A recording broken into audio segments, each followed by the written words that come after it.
नमस्कार। राज्य शिक्षा शोध एवं प्रशिक्षण परिषद बिहार पटना में आप सभी का स्वागत है। प्यारे बच्चों, आज हम लोग वर्ग 4 में चल रहे हैं और आपके पर्यावरण और हम पाठ्य पुस्तक से एक पाठ को देखेंगे।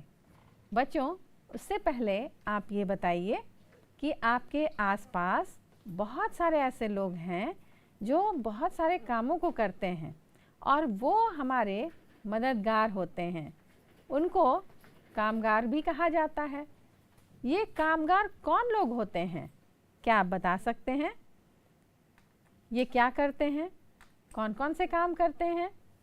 बताइए, कुछ सोचिए और सोचकर जवाब दीजिए कि ये कामगार कौन होते हैं। बच्चों, इन्हें निर्माणकर्ता भी कहा जाता है क्योंकि ये हमेशा नई नई चीज़ें बनाते रहते हैं, निर्माण का कार्य करते हैं। क्योंकि आपने देखा होगा कि अगर आपको एक कुर्सी चाहिए, एक टेबल चाहिए या एक चौकी चाहिए, पलंग चाहिए, तो आप कहाँ जाते हैं? क्या आप खुद बनाते हैं? नहीं, आप जाते हैं बढ़ई के घर, बढ़ई के दुकान में और वहाँ से आप इन चीज़ों को खरीदते हैं। बच्चों, अगर आपको बहुत ज़्यादा मन कर रहा है मिठाई खाने का, जलेबियाँ खाने की, तो क्या आप खुद बनाते हैं? नहीं ना, आप जाते हैं हलवाई के दुकान में और जाके पैसे देते हैं और फटाक से खरीद कर खा लेते हैं, है ना?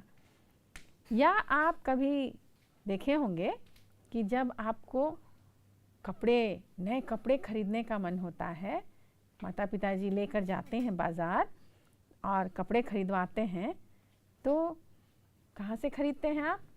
कपड़े की दुकान से। हाँ, कभी कभी तो आप ऐसे ही कपड़े खरीदते हैं और फिर उसको सिलवाना पड़ता है। तो सिलवाने के लिए कहाँ जाते हैं बच्चों? आप जाते हैं दर्जी के पास। हाँ, तो दर्जी तो आपके कपड़े आपके शरीर के नाप के अनुसार सिल देते हैं, है ना? और आपने देखा होगा कि अगर कोई खाली ज़मीन है और वहाँ किसी को घर बनवाना है तो वो किसकी मदद से बनता है? या कौन से वो कामगार हैं जो घर बनाते हैं? वो होते हैं मजदूर, राजमिस्त्री, है ना? और वो लोग क्या करते हैं? बड़े हिसाब से नाप करके पूरा हिसाब लगाकर पूरे ज़मीन की नाप जोख करते हैं। ईंट, सीमेंट, लोहा, है ना, ये सब कितना लगेगा ये बताते हैं और उसके बाद वो निर्माण कार्य शुरू करते हैं। बच्चों, ये हमारे मददगार हैं क्योंकि इनकी मदद के बिना हम बहुत सारे कामों को खुद से नहीं कर सकते। इनकी मदद से हमें बहुत सारी सुविधाएं प्राप्त होती है। अब आप ये देखिए कि अगर समाज में ये लोग ना हो तो हम बहुत सारी कठिनाइयों का सामना करने लगेंगे, है ना? और हमें बड़ा मुश्किल होने लगेगा क्योंकि आपने देखा होगा कि जो किसान होते हैं वो खेतों में अन्न उपजाते हैं और उसके बाद वो अनाज फिर बाज़ारों में आता है बिकने के लिए और हम लोग वहाँ से खरीद कर लाते हैं और अपने घरों में बनाते हैं, है कि नहीं? और उसके बाद हमारा पेट भरता है। क्या हम लोग हर रोज़ अन्न उपजाते हैं? क्या हम लोग लकड़ी के काम अपने घरों में करते हैं? क्या कपड़े सिलने का काम भी घरों में करते हैं? करते तो हैं, लेकिन व्यावसायिक रूप से नहीं करते, यानी कि उसको हम लोग व्यवसाय के रूप में नहीं अपनाते हैं, है ना? मतलब अपनी ज़रूरत है तो हम कर लेंगे, लेकिन पूरे समाज की ज़रूरतों को कौन पूरा करेगा? वो पूरा करता है ये हमारे मददगार, कामगार, है ना? और हमेशा आप याद रखें बच्चों कि ये जो कामगार हैं, मददगार हैं, इन्हें श्रमिक भी कहा जाता है। और ये श्रमिक, ये कामगार, ये मददगार हमेशा निर्माण कार्य करते हैं, नई नई चीज़ें बनाते हैं और हमें सुविधाएं देते हैं, है ना? इन सभी कार्यों को ये व्यावसायिक रूप से, अब व्यवसाय क्या होता है?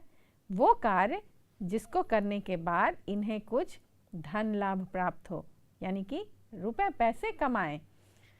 बच्चों, आज का जो पाठ है वो यही है, हमारे मददगार कामगार, है ना? तो चलिए हम लोग इस पाठ को देखते हैं और शुरू करते हैं कि इस पाठ में क्या क्या है। वाह, ये तो एक चित्र है, देखिए कि इसका चित्र है, पहचान गए ना?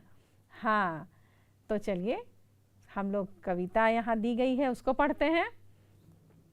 तन पर तेरे कपड़े सुंदर, बोलो कहाँ से आया? तन पर तेरे कपड़े सुंदर, बोलो कहाँ से आया? काट छाट कर तेरे लायक, किसने इसे बनाया? तन पर तेरे कपड़े सुंदर, बोलो कहाँ से आया? काट छाट कर तेरे लायक, किसने इसे बनाया?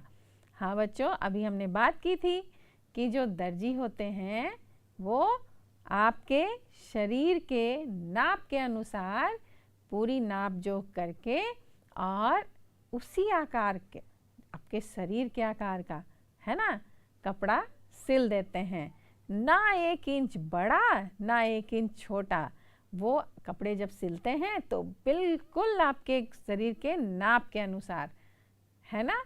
तो जब हम सिलवाते हैं कपड़े तो क्या होता है, वो हमारे शरीर के अनुरूप वो नाप उसकी होती है और हम पहनकर बहुत अच्छे लगते हैं। लेकिन अगर कोई कपड़ा बहुत ज़्यादा बड़ा पहन लिए, बहुत ज़्यादा छोटा पहन लिए तो क्या अच्छा लगता है? नहीं लगता है। तो कपड़े तो दर्जी से सिलवाते हैं जब हम लोग, तो वो पूरी नाप का होता है। तो ये थी कविता दर्जी महोदय के लिए। चलिए आगे देखते हैं। लड्डू पेड़ा और रसगुल्ला, खाकर करते हल्ला गुल्ला। लड्डू पेड़ा और रसगुल्ला, खाकर करते हल्ला गुल्ला। तुमने खाई ढेरों मिठाई, अब बतलाओ किसने बनाई? बच्चों, चित्र में तो आप देखकर पहचान ही गए होंगे कि ये किसने बनाया है, कौन बनाता है।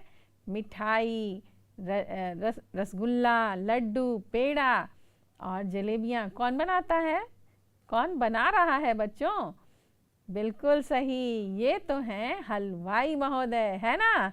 तो लड्डू पेड़ा और रसगुल्ला, खाकर करते हल्ला गुल्ला। तुमने खाई ढेरों मिठाई, अब बतलाओ किसने बनाई? किसने बनाई? किसने बनाई? हलवाई ने बनाई, है ना?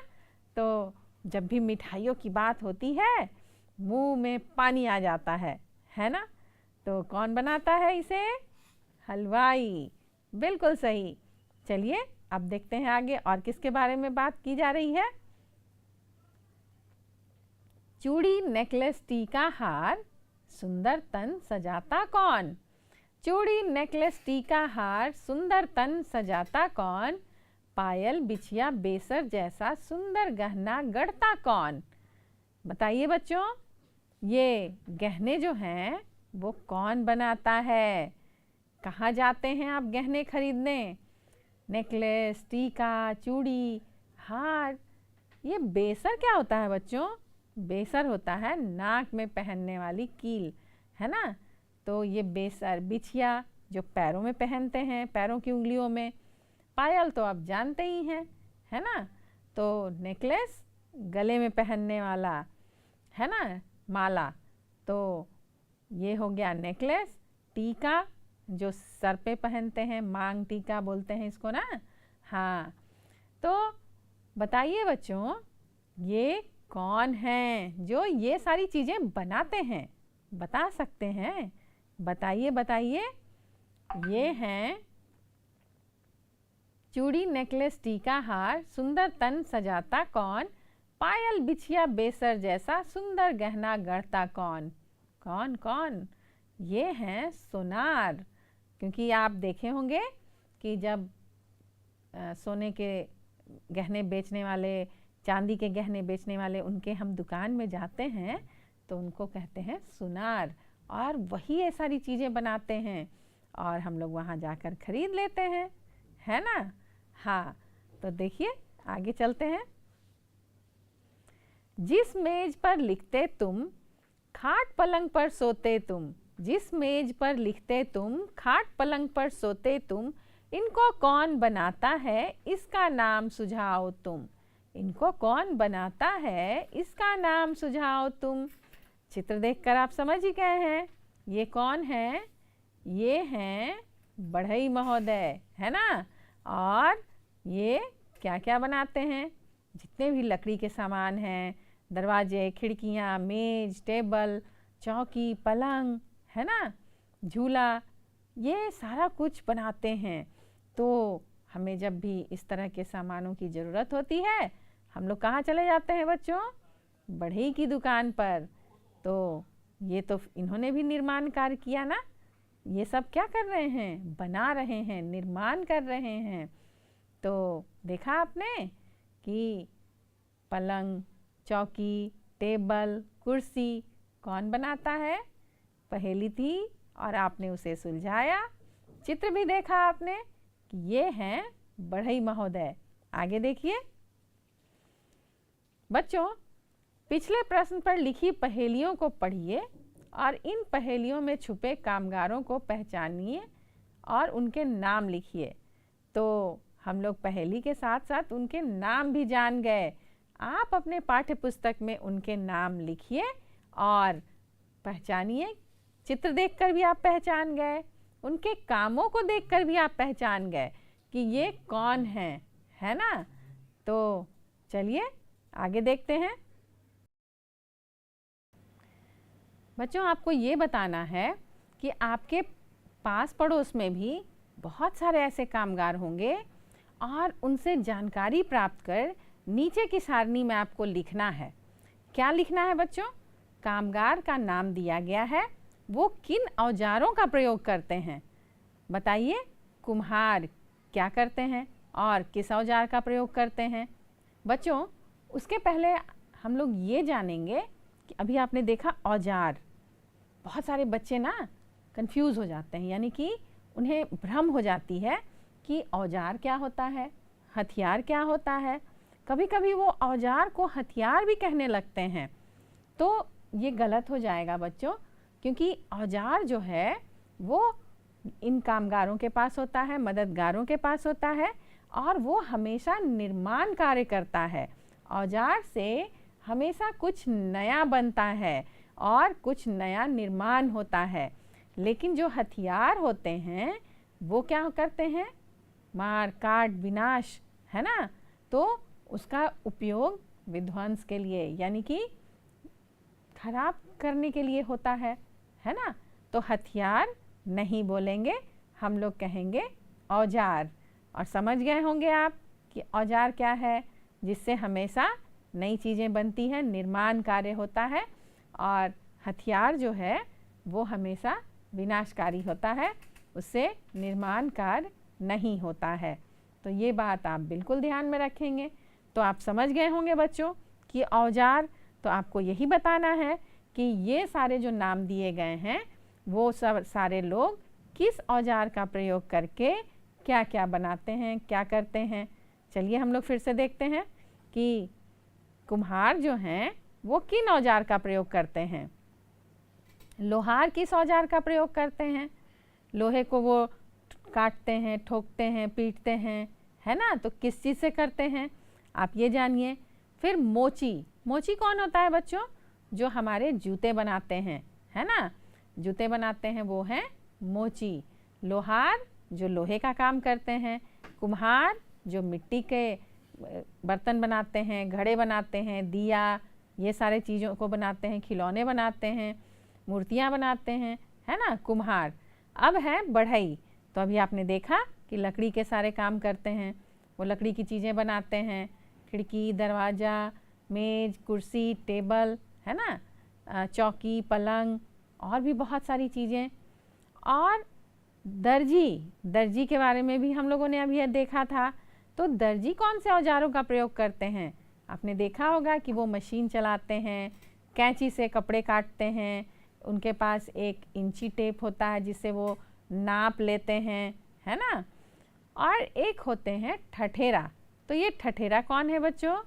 जो हमारे खाने पीने के जो बर्तन होते हैं, स्टील के, पीतल के, तांबे के, कांसे के, है ना, तो ये सारे धातु के बर्तन बनाते हैं। ठठेरा हैं जो धातु के बर्तन बनाते हैं, कुम्हार जो मिट्टी के बर्तन बनाते हैं। तो आप भूलिएगा बिल्कुल नहीं, है ना। तो ठठेरा जो धातु के बर्तन बनाते हैं, स्टील के, तांबे के, एल्युमिनियम के, है ना, पीतल के, तो ये जो हैं ठठेरा हैं। तो ये कौन से औजार का प्रयोग करते हैं? फिर आते हैं सोनार। हाँ बच्चों, ये जो सोने चांदी की चीज़ें बनाते हैं ना, तो वो कौन से औजार का प्रयोग करते हैं? और अंत में हैं हलवाई महोदय। ये कौन कौन से औजारों का प्रयोग करते हैं बच्चों? या किस किस चीज़ से ये मिठाई बनाते हैं, पूरी छानते हैं, बूंदियाँ छानते हैं, है ना, जलेबी बनाते हैं। तो इन सभी कामों के लिए ये कौन से औजार का प्रयोग करते हैं? तो अभी जब तक मैं बात कर रही थी, आप तो बिल्कुल याद भी कर रहे होंगे, आपने देखा भी होगा और आपने जल्दी जल्दी लिख भी लिया होगा। तो अगर आपने लिख लिया है तो चलिए हम लोग मिलाते हैं कि आपने जो लिखा है क्या वो सही है। चलिए देखिए, कुम्हार जो हैं वो चाक का प्रयोग करते हैं। चाक क्या होता है बच्चों? ये एक चक्का जैसा एक आकृति का इनका वो चाक होता है और इसको वो घुमाते हैं और घुमा घुमा के जब तेज़ी से वो घूमने लगता है तो उसके बीच में वो मिट्टी रखते हैं और उसके बाद बर्तनों को बनाते हैं। अब देखिए लोहार क्या करते हैं। लोहार उनके पास सबसे पहले तो एक हथौड़ा होता है, सिरसी होती है, निहाई, भाई, ये सारे चीज़ें जो हैं वो लोहार इसका यूज़ करते हैं, उपयोग करते हैं। मोची, तागा, सुआ, मोम, उतरनी, है ना। और बढ़ई क्या करते हैं? बढ़ई के पास भी हथौड़ी होती है, आरी, एक रंदा होता है, एक पेचकस होता है और भी बहुत सारे सामान होते हैं छोटे बड़े, है ना। दर्जी के पास अभी हमने बात की थी सिलाई मशीन, फीता, धागा, कैंची। और ठठेरा के पास भी सरसी होता है, हथौड़ा होता है, निहाई और भाथी।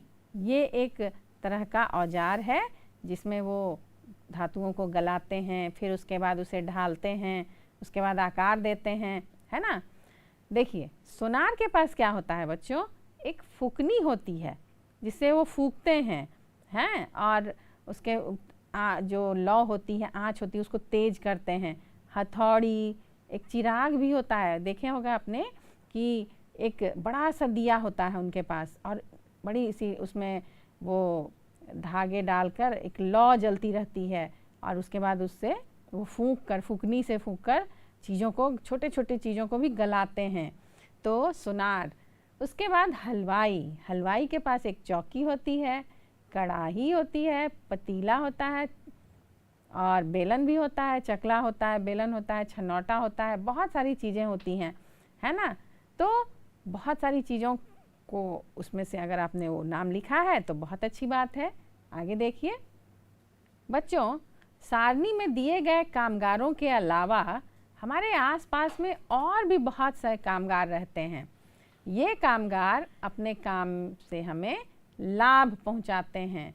अब जैसे आपने देखा होगा कि कुछ लोग हैं जो पत्तल बनाते हैं या भूंजने वाले लोग होते हैं, या हमारे समाज में और भी बहुत सारे लोग होते हैं जो कामगार हैं, है ना, जो मददगार हैं।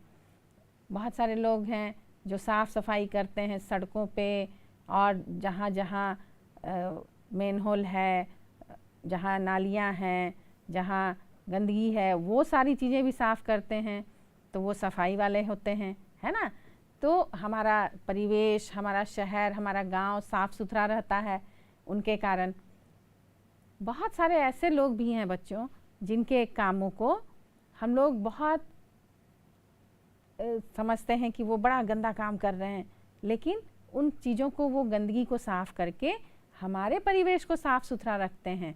तो हमें कभी भी उनसे ये नहीं सोचना चाहिए कि ये गंदा काम कर रहे हैं। नहीं, वो तो सफाई का काम कर रहे हैं, तो उन्हें सफाई कर्मी भी कहा जाता है ना। तो चलिए हम और देखते हैं कि आपके पाठ्य पुस्तक में अभी और क्या क्या है, आपको कौन सा अभ्यास कार्य करना है। ऐसे विभिन्न प्रकार के कार्य हैं और उन्हें करने वाले को क्या कहते हैं, उनके सूची में नाम लिखने हैं आपको। देखिए बच्चों, कुछ नाम हम लोगों ने अभी देखे और उनके क्या क्या वो उपयोग करते हैं, कैसे करते हैं, ये सब हम लोगों ने देखा। आप इनके अलावा और भी कुछ कामगारों के नाम, उनके काम जो हैं वो लिखना है और काम करने वाले का नाम लिखना है कि वो कौन से काम करते हैं और उनका नाम क्या है। आप समझ गए होंगे। चलिए देखते हैं। जैसे साइकिल ठीक करना, तो वो कौन करते हैं बच्चों? वो मिस्त्री करते हैं, है ना। जो अगर आपकी साइकिल ख़राब हो गई तो आप कहाँ जाते हैं, आपसे बिल्कुल नहीं ठीक हो रही है, आप बिल्कुल उसको ठीक नहीं कर पा रहे, समझ ही नहीं पा रहे हैं क्या गड़बड़ी है, तो आप कहाँ लेके जाते हैं बच्चों? मिस्त्री के पास। उसके बाद है भूंजा भूंजना, तो वो भूंजे वाले जो होते हैं उनका भी एक नाम है कानू, है ना, उनको कानू कहा जाता है। खाट की रस्सी बनाना, तो वो कौन होते हैं?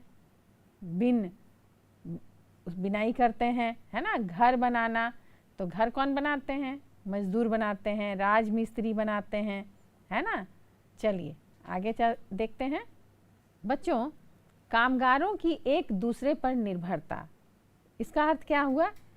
निर्भरता का अर्थ है कि अगर वो जो काम वो कर रहा है तो उसके लिए उसे और भी किसी की मदद की ज़रूरत होती है, या वो किस पर निर्भर है। यानी कि अगर हमें लकड़ी के सामान बनाना है तो लकड़ी कहाँ से आएगा बताइए। अगर लोहे का सामान बनाना है तो लोहा कहाँ से आएगा।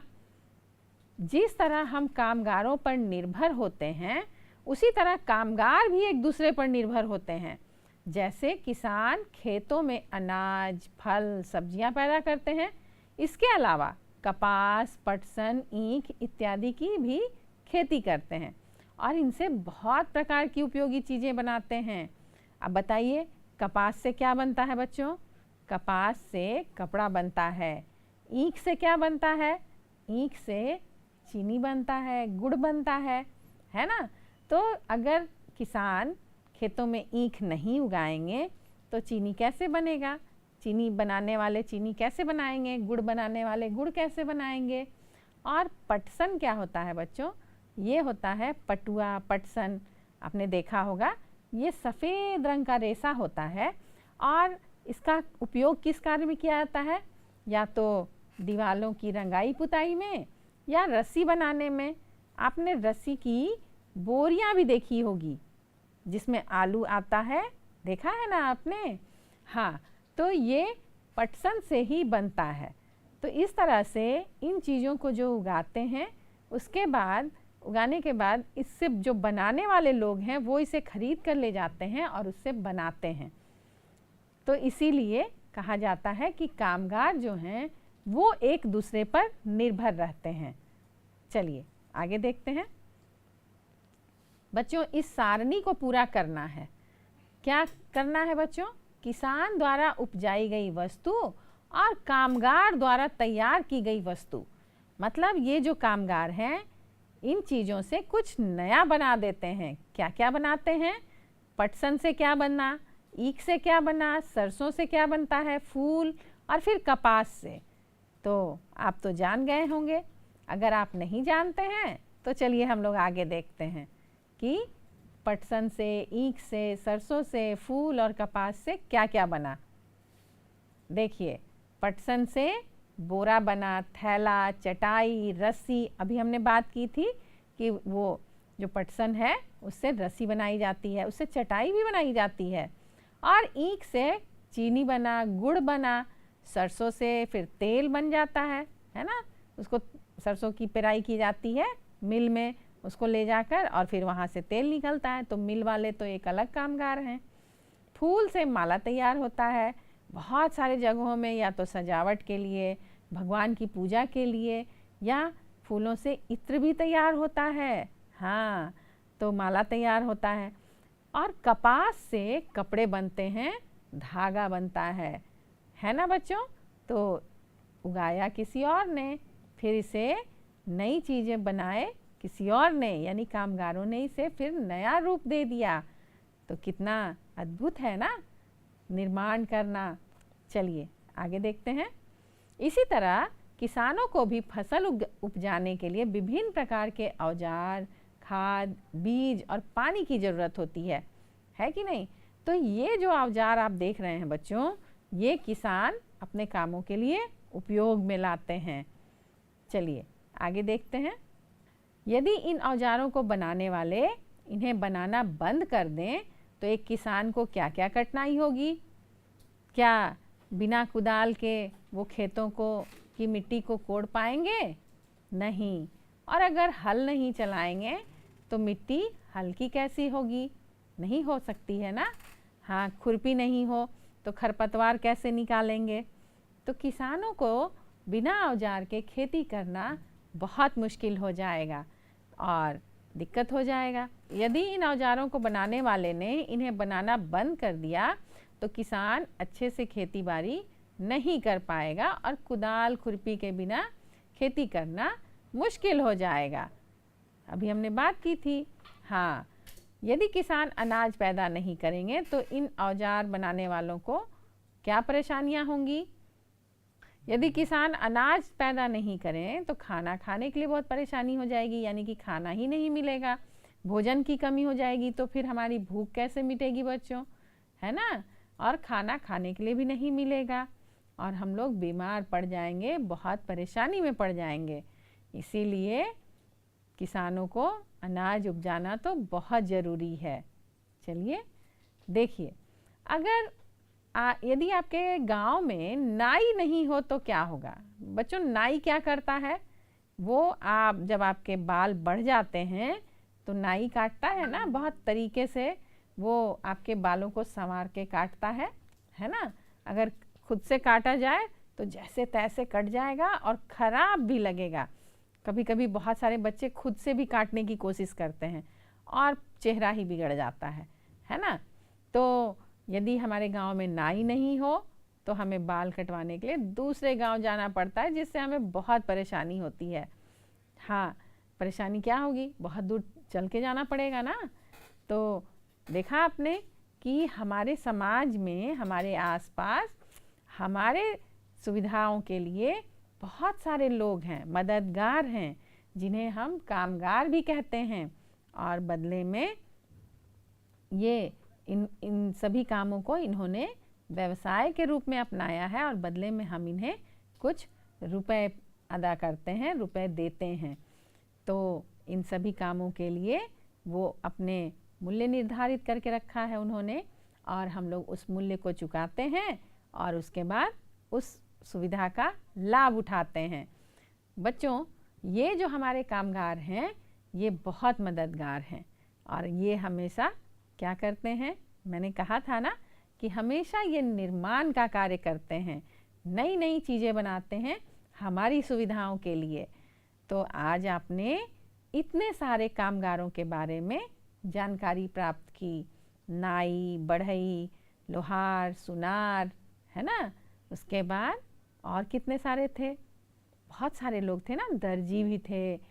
तो आप और भी बहुत सारे कामगारों के बारे में जानकारी इकट्ठी कीजिए, उनके चित्र इकट्ठे कीजिए, अपने पाठ्यपुस्तक में लगाइए और अपने पाठ्यपुस्तक को सुंदर बनाइए, उनके बारे में लिखिए, है ना।